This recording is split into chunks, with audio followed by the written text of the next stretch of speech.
Boa tarde, meninas. Boa tarde, meninos. Hoje nós vamos falar um pouquinho a respeito do texto teatral e do teatro, tá bem?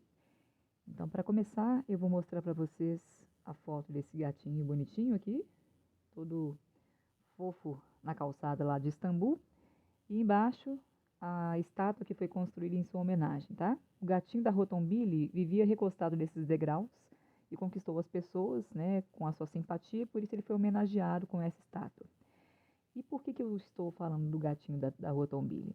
Porque é exatamente isso que a vida faz, que a arte faz, perdão, tá? A arte imita a vida. Ela tem a função de representar a vida, tá bom? Então, a estátua aqui está representando esse gatinho que ficou tão famoso nas ruas de Istambul. Então, aqui nós temos uma bela representação, uma pena que não consigo fazer ele se mexer porque eu estou usando um PDF de uma sala teatral, tá? Então, o conteúdo se encontra no nosso livro didático, volume 3, nas páginas 59 a 72, é o capítulo 12. O teatro na pré-história, vamos falar um pouquinho a esse respeito. O teatro sempre esteve presente na história da humanidade e, por meio dele, o homem expressava sentimentos, contava histórias e louvava os seus deuses. Então, esse foi o início, foram os primórdios do teatro na pré-história, tá bem? Ninguém sabe ao certo como e quando surgiu o teatro. Provavelmente nasceu junto com a curiosidade do homem, desde o tempo das cavernas, de tanto observar os animais, acabou conseguindo imitar esses bichos para se aproximar deles sem ser visto numa caçada, por exemplo. Depois, o homem daquela época deve ter encenado, né, essa caça para os seus companheiros, a fim de contar a eles como foi, já que eles não se comunicavam ainda por meio da linguagem como nós fazemos hoje. Então, essa imitação inicial dos animais, né, talvez tenha sido o início, o começo, o engatinhar do teatro. Então, esse texto também é chamado de texto dramático e a sua principal função, a principal razão pela qual ele foi criado, tá? Para a qual ele foi criado, aliás, é ser encenado. A sua culminância é a representação teatral em um palco, tá? Mas ele também serve para servir de entretenimento para as pessoas, para o público, né? Ele pode ser lido por nós, a fim de que nós nos entretenhamos com a sua leitura. Escrito não somente para ser lido, principalmente para ser representado, como eu acabei de falar, tá? Ele não conta com a presença de um narrador. Então, a diferença entre ele e os textos em prosa, os textos narrativos ficcionais em prosa que nós conhecemos, como a lenda, o conto, a fábula, o romance e outros mais, é que ele não tem a presença de um narrador para nos contar o que está acontecendo, como estão agindo os personagens, onde eles estão, como estão se sentindo, tá? O texto vai ser basicamente constituído por falas de personagens, pelo discurso direto dos personagens, que podem ser diálogos, quando houver mais de um personagem contracenando, ou podem ser monólogos, quando houver apenas um personagem na história, tá? Então, essas falas são antecedidas pelos nomes dos personagens e as indicações de como eles vão agir, como eles vão se sentir, como estarão se vestindo, serão indicadas por rubricas a palavra, tá? E elas se encontrarão entre parênteses, tá bem? Então, essas falas que os personagens proferem, elas são ditas para os outros personagens ou para si mesmo quando se trata de um monólogo. Mas há momentos também que o personagem se dirige diretamente ao público, à plateia, e esse momento recebe o nome de à parte, tá bem? O teatro busca respostas para os questionamentos sobre o que é o mundo, o homem, a relação do homem com o mundo e com outros homens. Então, como eu disse para vocês, o texto teatral busca entreter o ser humano? Sim, tá? A função da literatura também é entreter, mas ele também busca questionar, né, fazer uma reflexão a respeito das questões humanas. Por meio da comédia, por exemplo, e da sátira, o teatrólogo português Gil Vicente, que nasceu, talvez, não se tem certeza, né, em 1465 e faleceu em 1536, também não se tem certeza, Ele criticava o povo, o clero, os comerciantes, a nobreza nas suas peças e apontava o que havia de errado na sociedade na sua época. E para isso ele se valia do humor. Ele tinha como proposta resgatar a ética e os bons costumes da sociedade. Então, de uma certa forma, o teatro tem essa função um pouco moralizante que nós vemos na fábula, né? Bem, a estrutura do texto teatral, como é que ele é composto, né? Como é que ele é escrito, como é que ele está no papel. Primeiro, ele tem um roteiro técnico, ele apresenta um roteiro, né? Dizendo qual é o cenário, onde vai se passar a história, quem são os personagens, qual será o figurino. Pode apresentar outros elementos também. Bem, na sequência, nós teremos o discurso direto, ou seja, as falas dos personagens que serão antecedidas pelos nomes delas, tá?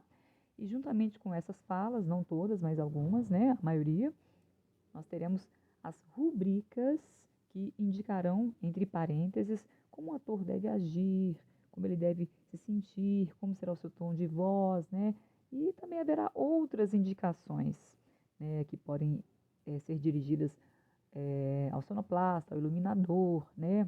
Pode estar indicando um som que vai ser ouvido. Então, não há apenas informações sobre os atores, mas também sobre tudo o que vai acontecer no palco, tá? Então, isso são as rubricas e elas se encontrarão entre parênteses, como eu mostrarei mais à frente para vocês. Tá? Então, como eu disse, não há presença do narrador, tá? Bem, a linguagem. Falar sobre a linguagem no texto teatral é muito importante. Eu vivo dizendo para vocês que vocês vêm à escola para aprender a norma padrão da língua portuguesa, né? E também digo a vocês que nós temos que aprender a ter uma postura menos preconceituosa com relação à fala das outras pessoas, né? Porque nós aprendemos que a língua, ela é um grupo, né? Um conjunto de variantes. Ela não é homogênea, não é falada de forma igual por todas as pessoas, né? Ela varia de região para região, onde ela é falada, né? O sotaque muda, o vocabulário muda, a sintaxe muda também, né? Especialmente de um país para o outro, né? Então a língua varia, ela não é um todo, uma coisa só que tem que ser igual na boca de todos. Mas, como nós vivemos numa sociedade gráfica, uma sociedade que escreve, que publica livros, nós temos que aprender a sua norma padrão, que foi uma língua criada. Ela não é uma língua que nós falamos, ela é uma língua criada que todos nós temos que aprender para publicar os textos, para escrever, tá? Mas a linguagem falada, que ela é diversa, ela precisa ser respeitada, especialmente na fala dos personagens na literatura, tá? Na literatura de uma forma geral, não apenas no texto teatral, porque essa linguagem quem vai caracterizar o personagem, é ela que vai dizer como esse personagem nos vai fazer inferir quem é esse personagem. Olhem, por exemplo, a fala do personagem Otávio, da peça Eles Não Usam Black Tie, do Gianfrancesco Guarnieri. Seu pai vai ficar irritado com esse recado, mas eu digo, seu pai tem outro recado para você. Seu pai acha que a culpa de pensar desse jeito não é só sua. Seu pai acha que tem culpa. Então vamos observar. Nós temos aqui a eliminação do R do infinitivo dos verbos ficar, pensar, o emprego da forma pra, que é da linguagem coloquial, né? Em vez da forma para, da norma padrão. Nós também temos frases curtas, repetitivas, tudo isso marcas da linguagem oral, tá? E precisa ser respeitado, então, na boca do personagem. Nós não podemos empregar a norma padrão, né, na fala dos personagens, a menos que a situação de comunicação em que ele estiver inserido peça isso, bem? Bem, o texto teatral, como todo texto longo, ele precisa ter divisões, não só porque ele é longo, mas também porque isso vai propiciar uma maior organização, né, dos envolvidos na peça lá no teatro, porque tem que haver mudança de cenário, troca de figurinos, e esses momentos têm que ser marcados para facilitar a apresentação, os ensaios, tá bem? Então, a maior divisão de uma peça, de um texto teatral, é a divisão em atos, que se refere a cada uma das partes em que se divide a peça teatral correspondente a um ciclo completo, tá? É como se tivesse contado uma história completa ali dentro daquele momento, para se começar um outro conflito. Então, o ato ele corresponde a esse conflito contado de forma completa, com começo, meio e fim, tá bem? Na sequência, Cada ato é dividido em quadros, tá? Essa divisão do texto dramático ou cena se funda na necessidade de mudar um cenário. Então, se há a mudança de cenário, eu tenho que fechar as cortinas, por exemplo, a mudança de figurino, eu tenho que fechar as cortinas, ou o personagem sai. Então, essas mudanças que vão acontecer no palco, elas são os chamados quadros, bem? Essas divisões, então, para indicar essas mudanças. E, por fim, nós temos as cenas. Cena é cada uma das unidades de ação da peça, cuja divisão se faz segundo as entradas ou saídas dos atores. Então, vamos imaginar na televisão. Então, cada vez que a câmera foca um dado personagem, ou uma dada cena, um cenário, né? Ele está ali nós estamos diante de uma cena, tá bem? Quais são os elementos também que fazem parte da peça teatral, né? Que são igualmente importantes, que estão nos bastidores, tá? Uma peça teatral não é feita apenas pelos atores que aparecem no palco. Outras pessoas também participam da peça, e mesmo que não apareçam, elas são fundamentais no espetáculo, para que ele se realize, né? O cenógrafo, a cenografia, né? Cenógrafo é aquele que trabalha com a cenografia.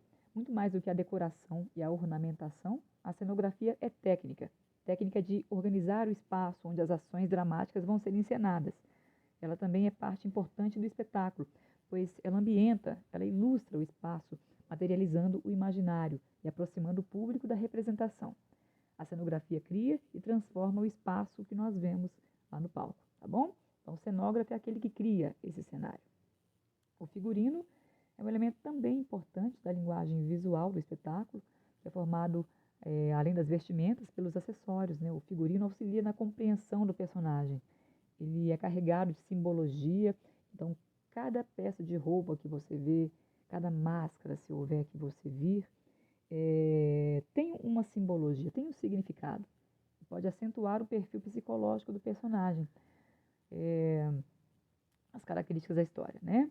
Os figurinos e acessórios utilizados em cena devem ser sempre coerentes com a época em que acontece a ação. Então, você não pode subir no palco com uma roupa dos tempos atuais para representar, né, uma cena, um acontecimento que se passou há 2 séculos atrás. Tem que haver essa coerência, tá, no figurino.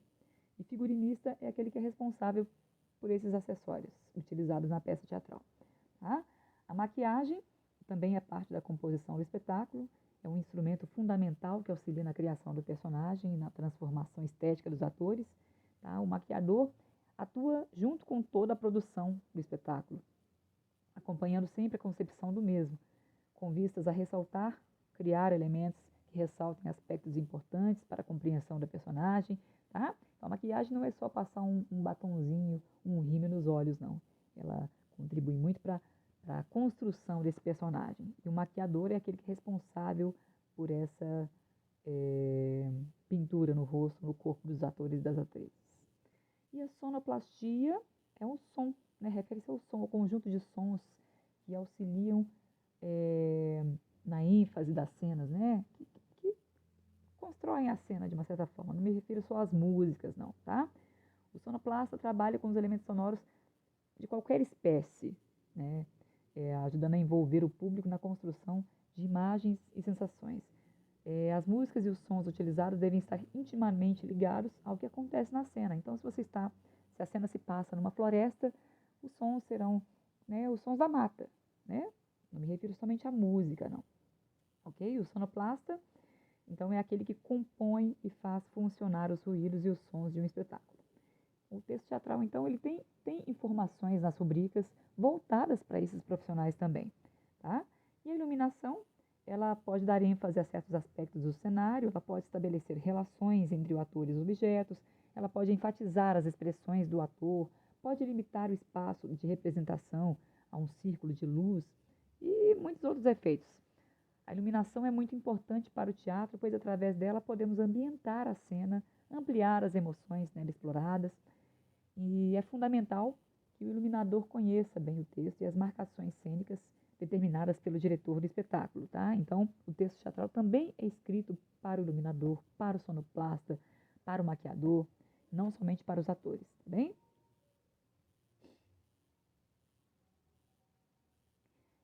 Agora, para finalizar, vou falar rapidamente para vocês sobre uma espécie de teatro, né, que é a pantomima, tá? Então, possivelmente foi a forma inicial do teatro no passado, que quer dizer o quê? Né? É um teatro que faz um uso pequeno de palavras, ou quase nulo de palavras, e o maior uso de gestos, de mímicas. Então, é a arte de narrar com o corpo, uma modalidade cênica que se diferencia da expressão corporal e da dança. É uma apresentação mesmo feita por meio dos gestos, das mímicas e do corpo. Tá? Então, por exemplo, Chaplin foi um diretor de cinema que produziu muitas pantomimas. Os seus filmes são verdadeiras pantomimas, tá? Com o mínimo de palavras possível. A história toda contada pelos gestos, pelos acontecimentos que nós vemos na tela.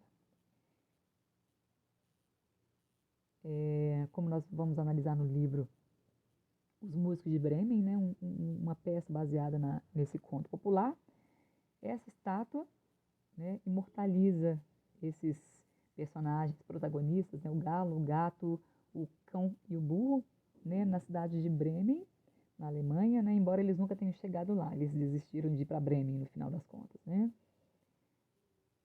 Então, vamos só a título de exemplo, para finalizar, ler Os Músicos de Bremen, as atividades estão corrigidas aqui para vocês, tá? O slide vai ser enviado, então vocês acessem os arquivos depois.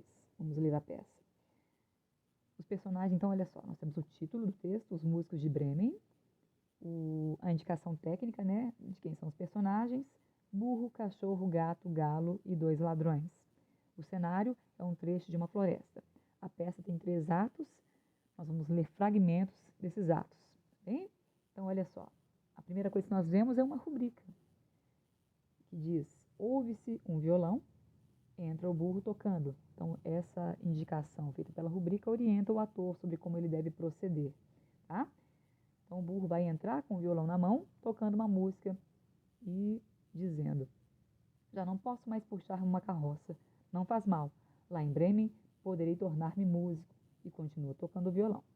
Uma nova rubrica diz, ouve-se um tambor, entra o cachorro tocando e o cachorro boceja. Tudo isso, então, nós vemos essa cena na cabeça do cachorro entrando, tocando e bocejando, ao som de um tambor no fundo. Por que bocejas tanto, cachorro? E o cachorro, cada dia que passa me sinto mais velho e fraco. Como já não posso mais caçar, o meu senhor me espancou tanto que me vi obrigado a fugir. Não sei onde posso arranjar um pedaço de carne. Está um pouquinho pequeno aqui, porque eu não configurei direito. E o burro diz, minha situação não é lá muito diferente. Vou para Bremen ser músico. Se tu quiseres, poderás acompanhar-me como tambor da minha banda. E uma nova rubrica diz que se está tocando um tambor como fundo, bem em surdina, enquanto o cachorro pensa. E o cachorro diz, pois irei contigo. A rubrica agora está dizendo que tem o som de um acordeão de fundo, né? Então, ao som do acordeão, o cachorro diz, olha quem vem lá. Entra um gato mancando, diz a rubrica. Por que estás tão triste, amigo bichano? E o gato, como posso estar contente depois de tanta paulada? Já sou velho e me falta agilidade para pegar ratos. Por esse motivo, minha dona resolveu afogar-me na lagoa. Fugi a tempo, mas agora aqui estou sem saber o que fazer. E o burro, vamos para Bremen. Então a rubrica diz que tem ainda o som de um acordeão ao fundo, né? Tu és músico noturno e poderás muito bem fazer parte da minha banda. Novamente um acordeão tocando em surdina, bem baixinho, bem em surdina, enquanto o gato pensa. E o gato, pois irei contigo. Burro, olhe quem vem lá. E o galo, entrando, cacareja, né? O burro, por que cantas dessa maneira, galo? E o galo, quando canto assim, é sinal de bom tempo. Mas apesar disso, a dona de casa deu ordem ao cozinheiro que me aprontasse para o jantar. Hoje é dia de festa aqui, e como amanhã estarei morto, resolvi cantar até não poder mais. E cacareja novamente. E o burro, é melhor que nos acompanhes. Vamos a Bremen para escapar da morte. Tens boa voz e poderás fazer parte da nossa banda. E o galo pensa e solfeja. Galo, pois irei contigo. E o burro, vamos. E todos saem marchando ao som da orquestra formada, o galo solfeja. E é o fim desse ato. No segundo ato, o cenário é outro trecho da floresta ou estrada. Tá? Então, novamente, quando abre um ato, né, mudou o cenário, é preciso, então, apresentar essa informação técnica, tá? E a rubrica diz que é noite, que se deve escurecer o palco para dar melhor impressão de noite, e os animais dormem ressonando fundo musical suave, e o burro diz: como sonhei, os outros dormem ainda. Bichano, acorda, tu não vais a Bremen? E o gato: vou sim. E ele acorda, esfregando os olhos. O burro: cachorro, acorda, tu não vais a Bremen? E o cachorro acorda: vou sim, esfregando os olhos também. O burro diz: galo, acorda, tu não vais a Bremen? E o galo: vou sim, acorda também, esfregando os olhos. E o burro: vamos então? E, por fim, toca a música e eles saem, o galo canta e termina esse segundo ato, que está fragmentado, como nós estamos vendo aqui, por essas reticências, tá? No terceiro ato, o cenário agora é a entrada de uma casa, aparecendo porta e janela. Os animais entram ao som da mesma música que tocavam no final do segundo ato, e o galo espia. Aliás, e o galo, né, dizendo: espia aí, burro, pela janela. E o cachorro: tu és maior. O burro começa a espiar, então. O galo diz: que estás vendo? E o burro responde: estou vendo uma mesa cheia de doces, bebidas e bons pratos com 2 ladrões comendo e bebendo. O galo diz: é do que precisamos. E o gato: mas como pegar tudo isso? Os bichos se juntam, cochicham, depois executam o plano, chegam à janela e o burro zurra, o cachorro late, o gato mia, o galo canta, tudo com muita barulhada até a casa tremer. Os ladrões fogem correndo, o gato unha, o cachorro morde, o burro dá coices e o galo bica os ladrões. Os ladrões gritam, os animais riem. O burro diz: será que os ladrões voltam, amigo bichano? Galo: lá vem eles, amigo burro. E o burro diz: vamos nos esconder. Eles entram na casa, aparecem os ladrões sujos de sangue e agarrados um ao outro. O primeiro ladrão diz: não entro nessa casa nem por todo o dinheiro do mundo. E o segundo ladrão diz: aí tem uma bruxa com unhas enormes que arranhou o rosto. O primeiro ladrão diz novamente: e um homem com uma faca amolada que me cortou a perna. Segundo ladrão: pior foi aquele monstro que me deu uma bordoada na cabeça. Primeiro ladrão: não entro nessa casa por dinheiro nenhum, já falei. Aí tem uma voz fina que grita: pau nele sem dó. Segundo ladrão: espere que vou ver. Preciso buscar a minha sacola de moedas que ficou lá dentro. E a nova rubrica diz que ele se aproxima da janela e, antes de alcançá-la, o burro zurra, o galo canta, o cachorro late, o gato mia, até a casa tremer. Os ladrões: cruzes, não volto mais aqui. Os animais entram na cena rindo. E o burro diz: aqui tem o borralho para o bichano, os ossos para o cachorro, poleiro para o galo e bom pasto para mim. Podemos tocar muitas músicas, nem precisamos ir para Bremen. E a rubrica diz que tocam enquanto fecha-se o pano bem devagar. Tá? Então, o slide vai ser encaminhado para vocês, com a correção que nós já fizemos em sala de aula. Vocês acessem depois. Bons estudos!